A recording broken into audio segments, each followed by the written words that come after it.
चांद पर कौन रचेगा इतिहास? क्या महंगाई से मिलेगी राहत? बेतरतीब विकास से विनाश को न्योता। इंडिया में खटपट।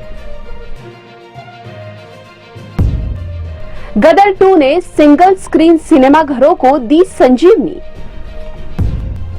नमस्कार, उम्मीद है कि आप सभी खुशहाल होंगे और निश्चित ही व्यस्त भी। ऐसे में सप्ताह भर की कुछ खास खबरें अगर आपकी नजरों से चूक गई हो तो पेश है वहीं खास सुर्खियां एक अलग अंदाज में।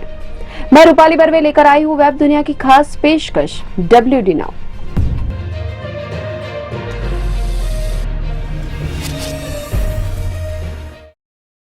भारत का चंद्रयान 3 चांद के और करीब पहुंच गया है। वहीं रूसी लूना 25 ने भी चंद्रमा की कक्षा में प्रवेश कर लिया है।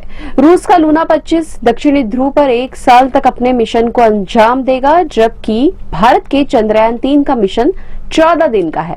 जो खबरें आ रही है उसके मुताबिक भारत इतिहास रचने से चूक सकता है, क्योंकि रूस का लूना 25 21 अगस्त को ही सॉफ्ट लैंडिंग कर सकता है। वहीं भारतीय यान की सॉफ्ट लैंडिंग 23 अगस्त को होने की उम्मीद है। रूस इस मायने में भी इतिहास रच सकता है कि उसका मिशन भारत की तुलना में काफी लंबा है। भारतीय चंद्रयान 3 14 जुलाई को रवाना हुआ था, जबकि रूसी लूना 25 भारतीय यान से 26 दिन बाद 10 अगस्त को लॉन्च हुआ था। एक जानकारी के मुताबिक चंद्रमा के दक्षिणी ध्रुव पर लैंडिंग करने के लिए रूस ने शॉर्टकट अपनाया है। इस रास्ते के बारे में दुनिया की किसी भी अंतरिक्ष एजेंसी को मालूम नहीं है। 1976 के बाद यह रूस का पहला मून मिशन है। हालांकि यह पहला मौका नहीं है जब किसी देश का यान चांद के साउथ पोल पर उतरने की कोशिश करने जा रहा है। इससे पहले भी कई देश ऐसा प्रयास कर चुके हैं, लेकिन किसी को सफलता नहीं मिली है। ऐसे में भारत यदि रूस के बाद भी चांद के दक्षिणी ध्रुव की सतह पर पहुंचता है तो भी उसके लिए यह किसी इतिहास रचने से कम नहीं होगा। प्रधानमंत्री नरेंद्र मोदी द्वारा लाल किले से दिए गए भाषण पर भी लोकसभा चुनाव 2024 का असर दिखाई दिया। उन्होंने देश में बढ़ रही महंगाई की बात की, उसे आयातित भी बताया और कहा कि जब हम विदेशों से सामान आयात करते हैं तो वहां से महंगाई भी इंपोर्ट करते हैं। हालांकि उन्होंने इस बात के लिए अपनी पीठ भी ठोक ली कि दुनिया के दूसरे देशों के मुकाबले हम अच्छी स्थिति में हैं। मोदी ने यह भी कहा कि महंगाई का बोझ कम से कम हो, इस दिशा में हमें और भी कदम उठाने हैं। मोदी की इन्हीं बातों से इस बात के संकेत मिल रहे हैं कि सरकार लोकसभा चुनाव या फिर 5 राज्यों के विधानसभा चुनाव से पहले कुछ चीजों के दाम घटाने की दिशा में कदम उठा सकती है। कहा जा रहा है कि नरेंद्र मोदी सरकार चुनाव से पहले पेट्रोल पर टैक्स घटा सकती है, साथ ही गेहूं और खाद्य तेल पर आयात शुल्क घटाने का फैसला भी ले सकती है। यह भी कहा जा रहा है कि महंगाई पर अंकुश लगाने के लिए मोदी सरकार विभिन्न मंत्रालयों को 1 लाख करोड़ रुपए आवंटित करने की योजना पर काम कर रही है। हाल ही में जारी आंकड़ों के मुताबिक टमाटर समेत अन्य सब्जियों तथा खाद्य वस्तुओं के महंगा होने से खुदरा मुद्रास्फीति दर जुलाई में उछलकर 15 महीने के उच्च स्तर 7.44% पर पहुंच गई, जबकि जून माह में ये 4.87% के स्तर पर थी। पहाड़ी इलाकों में बढ़ते भूस्खलन की घटनाएं और इस कारण होने वाली मौतों को लेकर कोई भी सबक लेने को तैयार नहीं है। अकेले हिमाचल प्रदेश में हाल ही में बारिश और भूस्खलन की घटनाओं में 74 लोगों की मौत हो गई। राजधानी शिमला में 21 लोगों की मौत हो गई।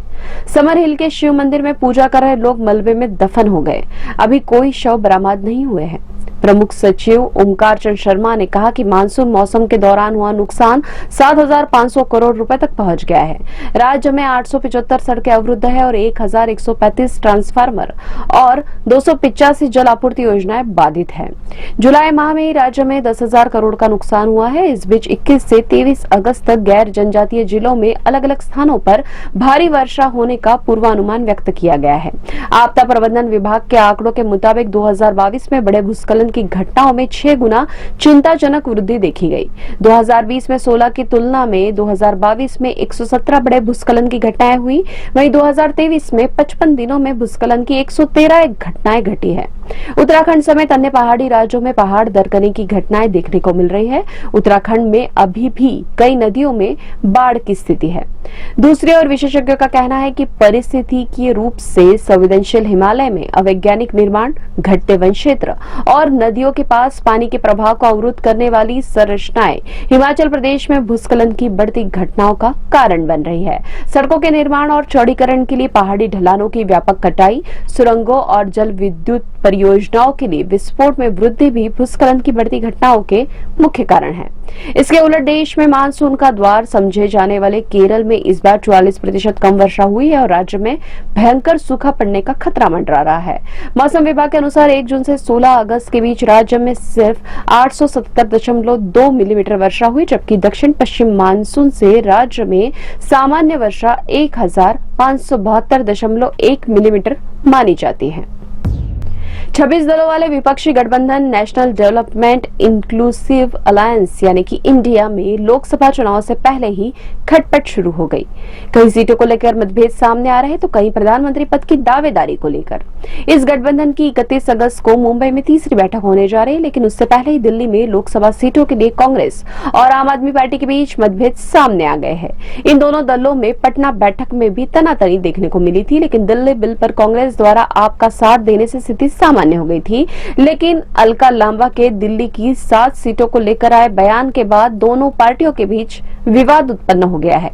हालांकि दोनों पार्टियों ने मिलकर डैमेज कंट्रोल करने की भी कोशिश की। कांग्रेस नेता संदीप दीक्षित ने अलका लांबा का बचाव करते हुए कहा कि अलका ने जो कहा वह यह था कि हमारी पार्टी के कार्यकर्ता सभी 7 सीटों में खुद को मजबूत करेंगे। अगर गठबंधन होता है तो वे जिस भी सीट पर लड़ेंगे हम उनका समर्थन करेंगे और हम जहां लड़ेंगे वहां वे हमारा समर्थन करेंगे। महाराष्ट्र में एनसीपी की टूट के बाद महाविकास आघाड़ी पर भी खतरा मंडरा रहा है। हाल ही के दिनों में एनसीपी मुखिया शरद पवार और उनके भतीजे अजित पवार तथा महाराष्ट्र के डिप्टी सीएम की बार-बार हुई मुलाकातों ने गठबंधन पर संकट खड़ा कर दिया। हालांकि शरद पवार ने कहा कि उनका भतीजे अजित से मिलना सामान्य है। वहीं कांग्रेस नेता नाना पटोले ने कहा कि चाचा और भतीजे की बार-बार मुलाकात एमवीए की टेंशन को बढ़ा रही है। शिवसेना यूबीटी ने भी दोनों की मुलाकात को लेकर असंतोष व्यक्त किया है। वहीं नीतीश भी इस बीच दिल्ली आए थे, लेकिन उन्होंने गठबंधन के नेताओं से मुलाकात नहीं की थी। नीतीश ने यह भी दावा किया कि प्रधानमंत्री नरेंद्र मोदी विपक्षी गठबंधन इंडिया के गठन को लेकर चिंतित है, जिसका प्रदर्शन 2024 के लोकसभा चुनाव में शानदार रहेगा। शत्रुघ्न सिन्हा ने ममता बनर्जी को प्रधानमंत्री पद का सबसे सही उम्मीदवार बताया है। हालांकि इंडिया में खटपट की हकीकत मुंबई में होने वाली बैठक में सामने आएगी। फिल्म इंडस्ट्री के लिए स्वतंत्रता दिवस वाला सप्ताह बॉक्स ऑफिस की दृष्टि से ऐतिहासिक रहा। 10 अगस्त को रिलीज हुई जेलर और 11 अगस्त को रिलीज हुई गदर 2 तथा OMG 2 ने पूरे सप्ताह जमकर बिजनेस किया और सिनेमा घरों की खोई रौनक को लौटा दिया। गदर और OMG 2 ने मिलकर 7 दिनों में 370 करोड़ रुपए का कलेक्शन किया। सनी देओल अभिनीत गदर 2 ने सारे पूर्वानुमानों को ध्वस्त कर सफलता की नई इबारत लिख दी। 60 करोड़ रुपए की लागत से तैयार गदर 2 ने पहले सप्ताह में 284 करोड़ 63 लाख रुपए का कलेक्शन किया। इस फिल्म को सभी जगह दर्शक मिले। सिंगल स्क्रीन सिनेमा घर बिजनेस के अभाव में बंद हो रहे थे। इनमें ऐसी भीड़ पिछले कुछ सालों से नहीं देखी गई।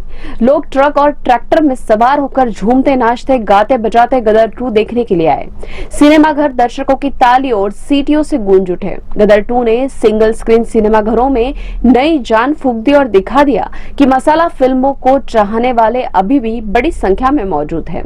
अक्षय कुमार अभिनीत OMG 2 ने पहले सप्ताह में 85 करोड़ 5 लाख रुपए का कलेक्शन किया। खास बात यह है कि इस मूवी ने गदर 2 जैसी सुनामी का बॉक्स ऑफिस पर डटकर मुकाबला करते हुए अपने लिए जगह बनाई। इस मूवी को क्रिटिक्स और दर्शकों दोनों का प्यार मिला। जेलर ने दक्षिण भारत में शानदार सफलता हासिल कर रजनीकांत के वर्चस्व को साबित किया। हिंदी में डब किए गए संस्करण को ज्यादा दर्शक नहीं मिले, लेकिन दक्षिण भारत में सिनेमाघरों में खूब भीड़ देखी गई। इस मूवी ने पहले सप्ताह में वर्ल्ड वाइड 375 करोड़ रुपए का कलेक्शन किया। पिछले कुछ समय से भारतीय फिल्म इंडस्ट्री दर्शकों की कमी से जूझ रही थी। सिनेमाघर घाटे में चल रहे थे और बड़ी फिल्मों को भी दर्शक नहीं मिल रहे थे, लेकिन इन फिल्मों की सफलता और दर्शकों के प्यार ने एक बार फिल्म इंडस्ट्री को आत्मविश्वास जगा दिया है। अब खबरें संक्षेप में। भाजपा ने मध्य प्रदेश विधानसभा चुनाव के लिए 39 उम्मीदवारों की सूची जारी की। हारे हुए नेताओं को उम्मीदवार बनाने से पार्टी में असंतोष। महिला पहलवान अंतिम पंघाल ने रचा इतिहास। 2 बार अंडर-20 विश्व खिताब जीतने वाली पहली महिला पहलवान बनी।